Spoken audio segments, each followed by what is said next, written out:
Hey guys, it's Melanie. Welcome back, or welcome if you are new. I hope you are having a fantastic day.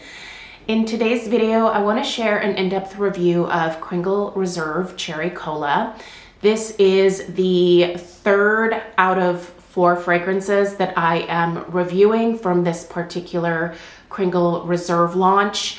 If you are interested in my thoughts regarding the Reserve Lemon Splash as well as the Reserve Minty Melon, those reviews went live a little bit earlier this week, so I'll have them linked in the description box down below.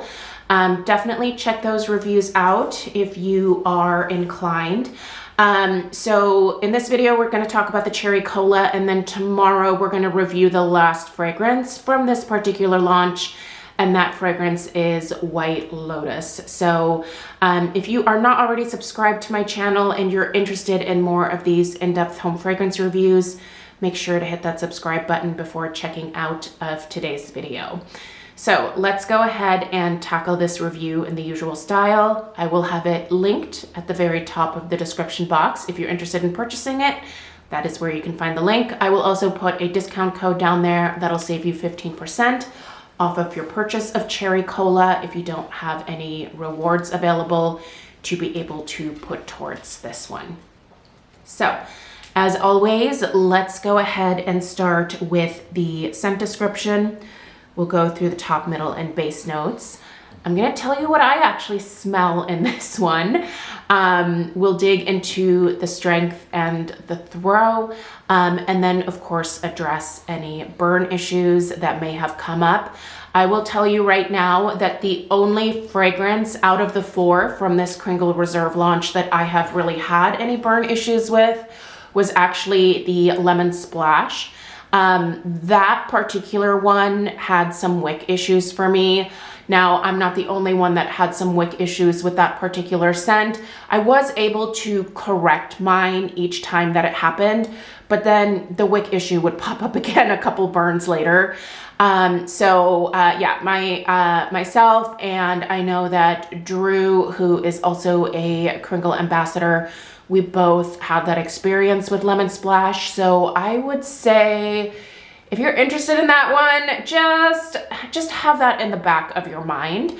Mine is now in my candle crock, and it is performing incredibly in the crock with that particular fragrance. The strength and throw is actually, I would say, pretty significantly higher in the crock than it was burning. So it's kind of a powerhouse in the crock. If that's what you're looking for and you own a candle crock, give that Lemon Splash a try. Like, it gets rid of cooking smells in the air like a boss. It's amazing.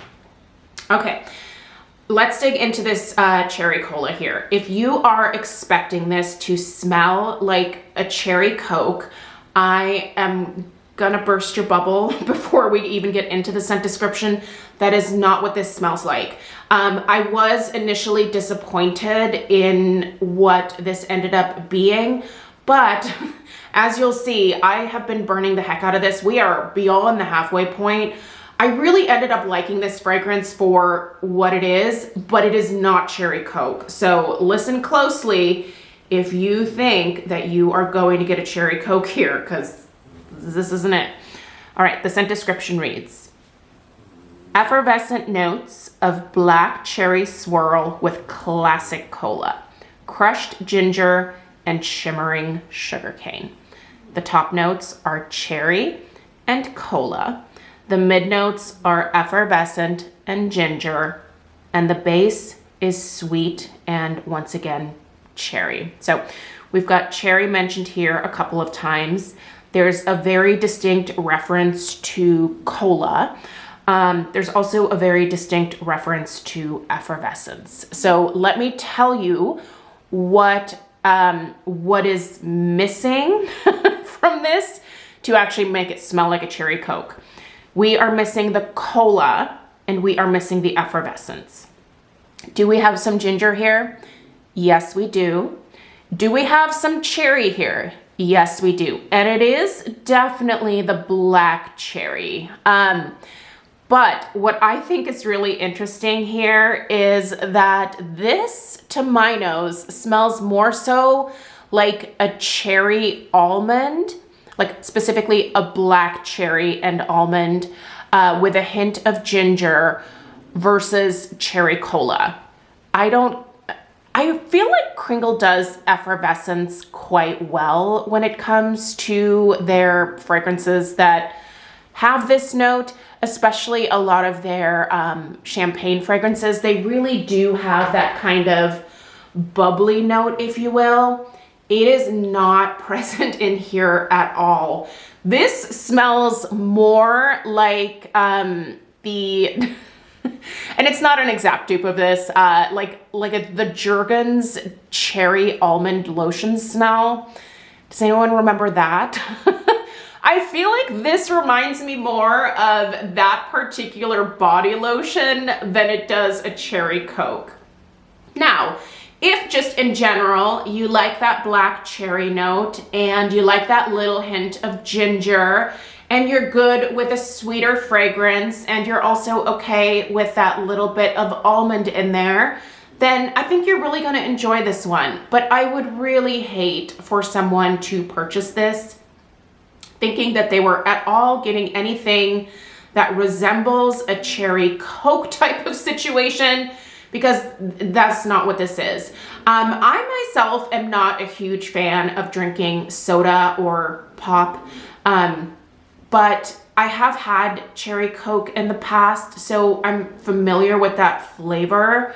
And that's just not, I don't know, that's not what this is. Do I still like this though? I do. But also I am a fan of that cherry almond scent in body care. I have definitely enjoyed some Jergens body lotion back in the day. And I love that scent. It's a very comforting, warm, almost cozy type of fragrance, despite having, you know, that somewhat vibrant black cherry type of note. Even with that fruitiness in there, it's still, I don't know, it's still kind of relaxing and soothing. So I actually really like this scent, and I would actually repurchase it. I just don't think this label and the name of this matches what this fragrance is at all. That being said, let's discuss strength and throw. This is an area where I think I'm a little disappointed in this one. Now, I can smell it in the room where I'm burning it, but the throw on this one is not the best. The strength I would put at about a 6 on its best day.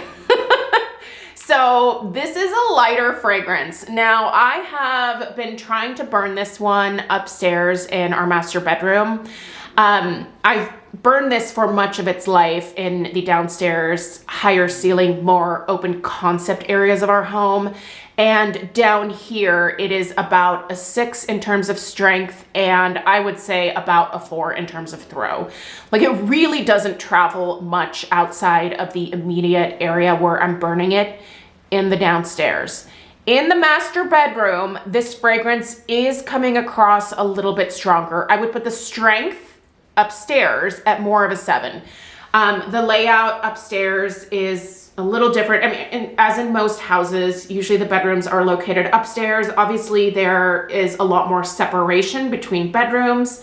Oftentimes, you'll just have like a long hallway with bedrooms coming off of it. So that's the case in our house here.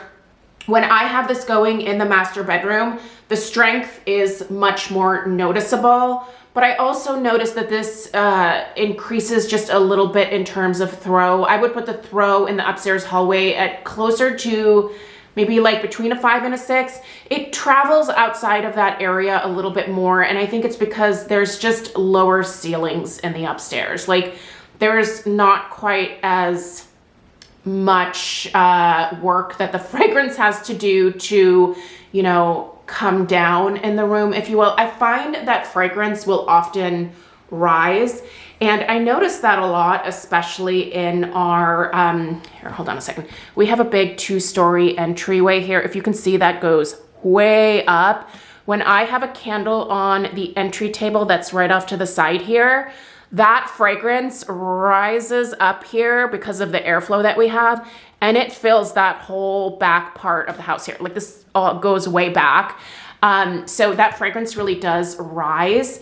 And yeah, like this one, I think if you have a smaller home, if it's not as open concept, if you have a little bit more separation in your space, you're probably going to get a slightly better performance out of this. Not vastly different, but I think you're going to get a little bit of a better performance. So I really don't think I'm selling this candle very well. It's not what I'm trying to do, but I think what I'm trying to do is kind of tamper the expectations here.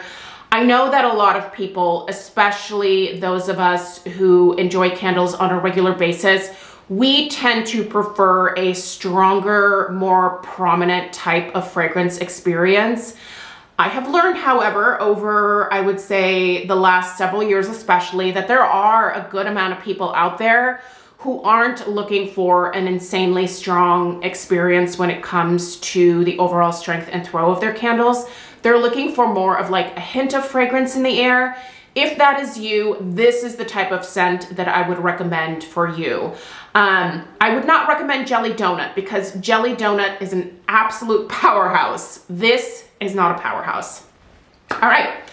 All that being said, this one here did have a pretty darn good burn quality overall. I have not had any issues with these wicks other than making sure that they are trimmed before each proper burn. There are some bigger mushroom tops or carbon balls that form at the top of this one. And you are going to want to go ahead and trim those off. It's easy enough to do. This one has never, from start to just beyond the halfway point where we are now, it has never developed that puny wick syndrome. The candle has not sooted, the wax has not discolored. Like this is a good solid like soy burn, so it's doing great in that respect. It just probably doesn't have the oomph that most candle people are looking for. And it's also not a cherry cola. So I feel like this has a couple things working against it, but I do still think it's a great scent overall personally. And I could see myself for purchasing this, especially if this is one that they clearance out at the end of this year. I think I'd actually buy it again. Just to have on hand for next spring. That cherry almond, I think is just a really nice fragrance for the spring. But anyway, let's quickly take a look at the overhead view here, just because sometimes I forget to do that. So you can see that I have burned this thing. I mean, it's almost finished at this point. It's not fully pulled out yet. I did just light this right before starting this video here, but you can see that wax still has that gorgeous creamy white color. Those flames are nice and tall. Yeah, it's a great burner. So for what it's worth, those are my thoughts of the cherry cola. If you pick this one up, leave your thoughts down below. I'm curious. I'm curious if you are disappointed in it, if you purchased this one thinking that you were getting a cherry Coke. I am just very anxious to see what others have to say about this one. So leave your thoughts in the comments down below. I appreciate you being here, and let's dig into the last fragrance tomorrow and discuss White Lotus. All right, I'll see you in the next one. Take care. Toodaloo.